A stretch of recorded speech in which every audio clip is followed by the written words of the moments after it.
ಮುಂಗಾರು ಅಧಿವೇಶನ ನಡೀತಾ ಇದೆ. ಮುಂಗಾರು ಅಧಿವೇಶನದಲ್ಲಿ ಇವತ್ತಿನಿಂದ 16 ಗಂಟೆಗಳ ಕಾಲ ಪಹಲ್ಗಾಮ್ ಅಟ್ಯಾಕ್ ಮತ್ತು ಆಪರೇಷನ್ ಸಿಂಧೂರ್ ಬಗ್ಗೆ ಚರ್ಚೆ ನಡೀತಾ ಇದೆ. ರಾಜನಾಥ್ ಸಿಂಗ್ ಅವರು ತಮ್ಮ ಭಾಷಣದ ಮುಖಾಂತರವಾಗಿ ಈ ಚರ್ಚೆಗೆ ಅವಕಾಶ ಮಾಡಿಕೊಂಡಿದ್ದಾರೆ.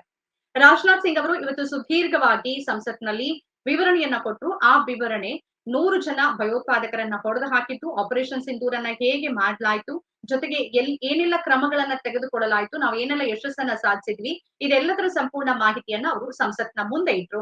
ಅದರ ಜೊತೆಯಲ್ಲಿ ತಾವು ತಂದಿರುವಂತ ಬದಲಾವಣೆಗಳು, ತಮಗೆ ಸಿಕ್ಕಿರುವಂತ ಜಯ, ಬೇರೆ ದೇಶದ ಬೆಂಬಲ, ಇವೆಲ್ಲವನ್ನು ಕೂಡ ಇಟ್ರು. ಆದ್ರೆ ಇದು ಸ್ವಲ್ಪ ವಿಮರ್ಶಾತ್ಮಕವಾಗಿದೆ ಅಂತ ಗೊಗೊಯ್ ಅವರು, ಗೌರವ್ ಗೊಗೊಯ್ ಅವರು ತಮ್ಮ ಅಭಿಪ್ರಾಯವನ್ನು ವ್ಯಕ್ತಪಡಿಸೋದು. ಅದಕ್ಕಿಂತ ಮುಂಚೆ ಚಿದಂಬರಂ ಒಂದು ಹೇಳಿಕೆಯನ್ನು ಕೊಟ್ಟಿದ್ದಾರೆ ಈ ಪಹಲ್ಗಾಮ್ ಅಟ್ಯಾಕ್ ಸಂಬಂಧಪಟ್ಟಂತೆ. ಅವ್ರು ಹೇಳ್ತಾ ಇದ್ದಾರೆ, ಈ ಪರಾರಿಯಾಗಿದ್ದಾರೆ 4 ಭಯೋತ್ಪಾದಕರು, ಇಲ್ಲಿ ತನಕ ಸಿಕ್ಕಿಲ್ಲ. ಏಪ್ರಿಲ್ 22ಕ್ಕೆ ನಡೆದಿರೋ ಘಟನೆ, ಇಲ್ಲಿ ತನಕ ಆ ಭಯೋತ್ಪಾದಕರು ಸಿಕ್ಕಿಲ್ಲ.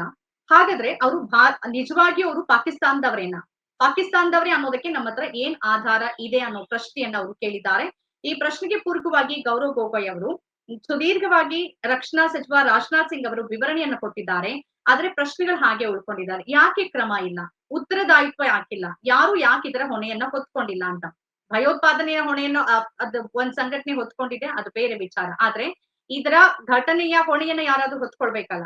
ನಮ್ಗೆ ನೆನಪಿರ್ಬೋದು 2008ರಲ್ಲಿ ಮಹಾರಾಷ್ಟ್ರದಲ್ಲಿ ತಾಜ್ನಲ್ಲಿ ಅಟ್ಯಾಕ್ ಆಯ್ತು, ಟೆರರಿಸ್ಟ್ ಅಟ್ಯಾಕ್ ಆಯ್ತು. 175 ಮಂದಿ ಅದರಲ್ಲಿ ಮೃತಪಟ್ಟರು.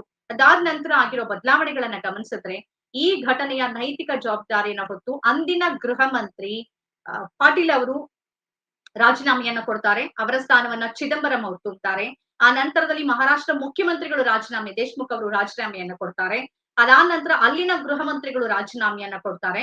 ಇಷ್ಟೆಲ್ಲವೂ ನಡೆಯುತ್ತೆ. ಅದಾದ ನಂತರದಲ್ಲಿ NIA ಸ್ಥಾಪನೆ ಆಗತ್ತೆ. ಗುಪ್ತಚರ ವಿಭಾಗಕ್ಕೆ ಹೊಸ ಜೀವವನ್ನ ಕೊಡ್ಲಾಗತ್ತೆ. ಬೇರೆ ಬೇರೆ ರೀತಿಯಲ್ಲಿ ಸೈನ್ಯಕ್ಕೆ ಹೆಚ್ಚು ಪ್ರಾಶಸ್ತ್ಯವನ್ನ ಕೊಡ್ಲಾಗತ್ತೆ. ಜೊತೆಗೆ ಅದಕ್ಕೆ ಬೆಂಬಲ, ಹಣ ಎಲ್ಲವನ್ನ ಕೊಡ್ತಾ ಬರ್ಲಾಗತ್ತೆ. NIA ಸ್ಥಾಪನೆ ಆಗತ್ತೆ. 3 ರಾಜೀನಾಮೆ ತಲೆದಂಡ ಆಗತ್ತೆ ಘಟನೆಗೆ ಹೊಣೆ ಅನ್ನೋ ಕಾರಣಕ್ಕೆ. ಆದ್ರೆ ಇಲ್ಲಿ ಜಮ್ಮು ಕಾಶ್ಮೀರದ ಲೆಫ್ಟಿನೆಂಟ್ ಜನರಲ್ ಹೇಳ್ತಾರೆ, ನಾನೇ ಹೊಣೆ ಹೊತ್ಕೊಳ್ತೀನಿ ಅಂತ. ಅದಕ್ಕೆ ಗೌರವ್ ಗೊಗೊಯ್ ಹೇಳ್ತಾರೆ, ಅವರ ಹಿಂದೆ ಸರಿದು ನಿಮ್ಮ ಹೊಣೆಗಾರಿಕೆಯಿಂದ ತಪ್ಪಿಸ್ಕೊಳ್ಳೋಕ್ ಆಗೋದಿಲ್ಲ. ಯಾರ್ ಹೊಣೆಯನ್ನ ಹೊತ್ಕೊಂಡಿದ್ದೀರಿ? ಈಗ 4 ಭಯೋತ್ಪಾದಕರು ಕಾಣೆಯಾಗಿದ್ದಾರ, ಅವ್ರು ಒಳನುಸುಳಿದ್ರ, ಅವ್ರು ಎಲ್ಲಿಂದ ಬಂದಿದ್ರು, ಅವ್ರಿಗೆ ಎಲ್ಲಿಗೆ ಹೋದ್ರು, ಅವ್ರು ಬದುಕಿದಾರೋ, ಅವ್ರು ಸತ್ತಿದಾರೋ, ಅದು ಯಾವುದು ಮಾಹಿತಿ ಗೊತ್ತಿಲ್ಲ. 4 ಭಯೋತ್ಪಾದಕರು ಹೆಸರುಗಳನ್ನ ಮೆನ್ಷನ್ ಮಾಡಿದ್ದಾರೆ. ಆದ್ರೆ ಅವ್ರು ಎಲ್ಲಿದ್ದಾರೆ, ಯಾವುದ್ರ ಬಗ್ಗೆನೂ ಮಾಹಿತಿಗಳು ಇಲ್ಲ. ಹಾಗಾದ್ರೆ ಅವ್ರು ಎಲ್ಲಿದ್ದಾರೆ, ಮೊದಲು ಅವರನ್ನ ಹುಡುಕ್ಬೇಕಲ್ಲ. 4 ತಿಂಗಳು ಕಳೀತಾ ಇದೆ, ಹುಡುಕ್ಬೇಕಲ್ಲ ಅನ್ನೋ ಪ್ರಶ್ನೆಯನ್ನ ಮಾಡ್ತಿದ್ದಾರೆ. ಜೊತೆಗೆ ಬೇರೆ ಬೇರೆ ವಿದೇಶಿ ಮಾಧ್ಯಮಗಳು, ಅದು ರಾಯ್ಟರ್ಸ್ ಇರ್ಬೋದು, ಅಲ್ ಜಜೀರಾ ಇರ್ಬೋದು, ದಿ ವಾಷಿಂಗ್ಟನ್ ಪೋಸ್ಟ್ ಇರ್ಬೋದು, ಈ ತರದ ನಂಬಿಕೆಗೆ ಅರ್ಹವಾದ ಹಲವು ಮಾಧ್ಯಮಗಳು ನಮ್ಮ ಪ್ರೈಡ್ ಅಂತಾನೆ ನಾವು ಕರೆಯುವಂತಹ ರಫೇಲ್ ಜೆಟ್ ಪಾಕಿಸ್ತಾನದಿಂದ ಹಾನಿಗೊಳಗಾಗಿದೆ ಮತ್ತು ಅದರಿಂದ ಹೊಡೆದುರುಳಿಸಿದೆ ಅನ್ನೋ ಒಂದು ಮಾಹಿತಿ ಇದೆ. ಇದನ್ನ ಪಾಕಿಸ್ತಾನದ ಸೇನೆಯ ಮುಖ್ಯಸ್ಥರು ಮತ್ತು ಅಲ್ಲಿನ ಅಧಿಕೃತವಾಗಿ ಅಧಿಕಾರಿಗಳೇ ಹೇಳ್ತಾ ಇದ್ದಾರೆ, ನಾವು 5 ರಫೇಲ್ ಜೆಟ್ ಅನ್ನ ಹೊಡೆದುರುಳಿಸಿದೀವಿ ಅಂತ. ಅಧಿಕೃತವಾಗಿ BBC ನಡೆಸಿರುವಂತ ಒಂದು ತನಿಖೆ ಸಂದರ್ಭದಲ್ಲಿ ವ್ಯಕ್ತವಾಗಿರೋದು ಏನು ಅಂತ ಅಂದ್ರೆ, ಫ್ರೆಂಚ್ ಅಧಿಕಾರಿನ ರಫೇಲ್ ನ ಎಲ್ಲಿಂದ ಕೊಂಡ್ಕೊಂಡ್ ಬಂದಿದ್ವಿ, ಅಲ್ಲಿನ ಅಧಿಕಾರಿನೇ ಹೇಳಿರೋ ಪ್ರಕಾರವಾಗಿ 1 ರಫೇಲ್ ಹಾನಿಗೆ ಒಳಗಾಗಿದೆ ಅಂತ ಹೇಳ್ತಾ ಇದ್ದಾರೆ. ಆದ್ರೆ ನಮ್ಗೆ ಅದ್ರ ಬಗ್ಗೆ ಮಾಹಿತಿ ಇಲ್ಲ. ಜೊತೆಗೆ ಭಾರತದ ಕೆಲವು ಅಧಿಕಾರಿಗಳು ಕೂಡ, ಸೇನೆಯ ಅಧಿಕಾರಿಗಳು ಯಾವ ಯುದ್ಧ ವಿಮಾನಗಳು ಹಾನಿಗೊಳಗಾಗಿದೆ ಅಥವಾ ನಾಶವಾಗಿದೆ ಅನ್ನೋದ್ರ ಕುರಿತಂತೆ ನಮಗೂ ಒಂದಷ್ಟು ನಷ್ಟವಾಗಿದೆ ಅನ್ನೋ ಅಡ್ಡಗೋಡೆ ಮೇಲೆ ದೀಪ ಇಡುವ ರೀತಿಯಲ್ಲಿ ಹೇಳಿಕೆ ಕೊಟ್ಟಿದ್ದಾರೆ.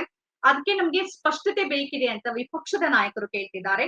ಅದು ಬರೀ ವಿಪಕ್ಷ ನಾಯಕರ ಮಾತು ಅಥವಾ ಅವರ ಅಭಿಪ್ರಾಯ ಮಾತ್ರ ಅಲ್ಲ. ಯಾಕೆಂದ್ರೆ ಈ ದೇಶದ ಜನ ಕಾಯ್ತಾ ಇದ್ದಾರೆ. ನಿಜವಾಗಿಯೂ ನಮ್ಮ ದೇಶದ ರಫೇಲ್ ಗಳನ್ನ ಚೀನಾ ನಿರ್ಮಿತ ಅಲ್ಲಿನ ಯುದ್ಧ ವಿಮಾನಗಳು ಅಥವಾ ಯುದ್ಧ ಉಪಕರಣಗಳು ಹೊಡೆದುರುಳಿಸಿದ್ಯಾ, ಹಾಗೆ ಹೊಡೆದುರುಳಿಸಿದ್ರೆ ಆಗಿದ್ರೆ ಎಷ್ಟು, ಇದು ನಮಗೆ ಹಿನ್ನಡೆನ, ಇದೆಲ್ಲವನ್ನ ತಿಳಿಸ್ಬೇಕಾಗತ್ತೆ, ದೇಶದ ಜನರ ಮುಂದೆ ಇಡಬೇಕಾಗತ್ತೆ. ಅದಕ್ಕೆ ಈಗ ಪ್ರಶ್ನೆಗಳನ್ನ ಎತ್ತಲಾಗ್ತಾ ಇದೆ, ಪ್ರಶ್ನೆಗಳನ್ನ ಕೇಳಲಾಗ್ತಾ ಇದೆ.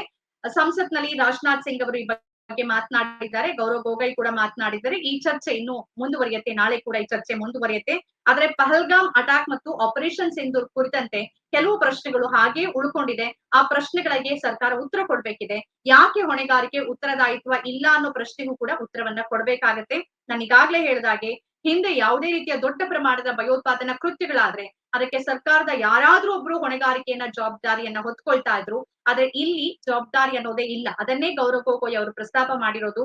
ನಾವು ಭಯೋತ್ಪಾದಕರ ಮೂಳೆ ಮುರಿದಿದೀವಿ ಅಂತ ಅಮಿತ್ ಶಾ ಅವ್ರು ಹೇಳ್ತಾರೆ. ಅದೇ ಸಂದರ್ಭದಲ್ಲಿ ಬಾಲಾಕೋಟ್ ಆಗತ್ತೆ, ಉರಿ ಆಗತ್ತೆ, ಪುಲ್ವಾಮಾ ಆಗತ್ತೆ ಅಥವಾ ಪಹಲ್ಗಾಮ್ ಆಗತ್ತೆ. ಹೇಗ್ ಸಾಧ್ಯ? ಭಯೋತ್ಪಾದಕರನ್ನ ಮಟ್ಟ ಹಾಕಿದ್ರೆ ಈ ತರದ ದಾಳಿಗಳು ಹೇಗಾಗತ್ತೆ ಅನ್ನೋ ಪ್ರಶ್ನೆ ಇದೆ. ಪ್ರಶ್ನೆ ಸರಿ ಇದೆ. ಆ ಪ್ರಶ್ನೆಗೆ ಗೃಹ ಮಂತ್ರಿಗಳು ಉತ್ತರ ಕೊಡ್ಬೇಕು. ಯಾಕೆ ಅವರ ಹೊಣೆಗಾರಿಕೆ ಇಲ್ಲ? ಯಾರಾದ್ರೂ ಹೊಣೆ ಹೊತ್ಕೊಳ್ಬೇಕಾಗಿದೆ. ಆಗಿದೆ, ಹೌದು, ಭಯೋತ್ಪಾದನಾ ಕೃತ್ಯ ಆಗಿದೆ. ಕೆಲವು ಸಂದರ್ಭಗಳಲ್ಲಿ ನೈತಿಕ ಹೊಣೆಗಾರಿಕೆ ಅನ್ನೋದು ಯಾಕಿಲ್ಲ ಅಂತ. ಜೊತೆಗೆ ಏನ್ ನಡೆದಿದೆ ಮತ್ತು ಇದ್ದಕ್ಕಿದ್ದಂತೆ ಯಾಕೆ ಹಿಂದೆ ಸರಿದ್ರು ಆಪರೇಷನ್ ಸಿಂಧೂರಿಂದ? ಒಂದು ಹಂತದಲ್ಲಿ ಪಾಕಿಸ್ತಾನ ಸೇನೆ ಮಂಡಿಯೂರೋ ರೀತಿಯಲ್ಲಿ ಇತ್ತು. ನಾವು ಮುನ್ನಡಿತಾ ಇದ್ವಿ. ಈ ಹಂತದಲ್ಲಿ ಯಾಕೆ ಇದ್ದಕ್ಕಿದ್ದಂತೆ ಅದಕ್ಕೆ ವಿರಾಮವನ್ನ ಹಾಕ್ಲಾಯ್ತು? ನಿಲ್ಸಿಲ್ಲ ಅಂತ ಹೇಳ್ತಾ ಇದ್ದಾರೆ. ಅದಕ್ಕೆ ತಾತ್ಕಾಲಿಕ ತಡೆ ಅಂತ ಹೇಳ್ತಿದ್ದಾರೆ. ತಾತ್ಕಾಲಿಕ ತಡೆ ಅಂದ್ರೆ ಮತ್ತೇನಾದ್ರೂ ನಿರೀಕ್ಷೆ ಇದೆಯಾ? ಮತ್ತೆ ಪಾಕಿಸ್ತಾನ ನಮ್ಮ ಮೇಲೆ ದಾಳಿ ಮಾಡ್ಬೋದು ಅನ್ನೋ ನಿರೀಕ್ಷೆ ಇದೆಯಾ? ಈ ಪ್ರಶ್ನೆಗಳು ಇದೆ. ಈ ಪ್ರಶ್ನೆ ಜೊತೆಗೇನೆ ಅಮೆರಿಕ 26 ಬಾರಿ ಅಲ್ಲಿನ ಶ್ವೇತಭವನದ ಮಾಹಿತಿಯನ್ನೂ ಸೇರಿದಂತೆ ಟ್ರಂಪ್ ಅವರು ಒಟ್ಟು 26 ಬಾರಿ ವ್ಯಾಪಾರದ ಕಾರಣವನ್ನ ನೀಡಿ ನಾನು ಭಾರತ ಮತ್ತು ಪಾಕಿಸ್ತಾನದ ಯುದ್ಧವನ್ನ ನಿಲ್ಲಿಸಿದೆ. ಕಳೆದ ವಾರ ಕೂಡ ಅದನ್ನ ಅವ್ರು ಹೇಳಿದ್ದಾರೆ. ಶ್ವೇತಭವನವೂ ಕೂಡ ಅದನ್ನೇ ಹೇಳಿದೆ.